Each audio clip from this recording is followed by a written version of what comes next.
সাক্ষী দিলাম সেই সাহসিকতার তাদের প্রতি যারা ফাঁসির আসামি হয়েছিল, কিন্তু এই নতুন স্বাধীনতার পর নিশ্চিত মৃত্যুর হাত থেকে ফিরে এসে আজকে আপনাদের কাছে এসে দাঁড়িয়েছেন, তাদেরকে আমার পক্ষ থেকে এবং শুভেচ্ছা।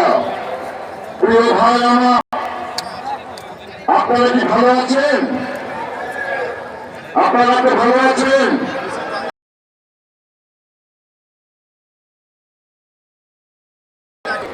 এই মুক্ত বাতাসে, এই মুক্ত আকাশে, এই সমুদ্র নদীর যে পাবনায় আজকে দাঁড়িয়ে আমি কথা বলতে পারছি, সেই জায়গাতে এসে আমি আমার বড় কথা বলতে পারছি। বিগত 17 বছর 5ই আগস্টে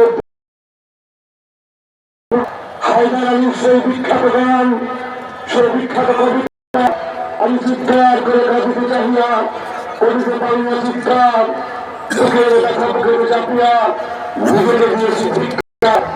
আমি বলতে পারিনি আমার কিন্তু ভাই, আমার বাবু ভাই, আমার পলাশ ভাই কেন গেলে কেন খুশি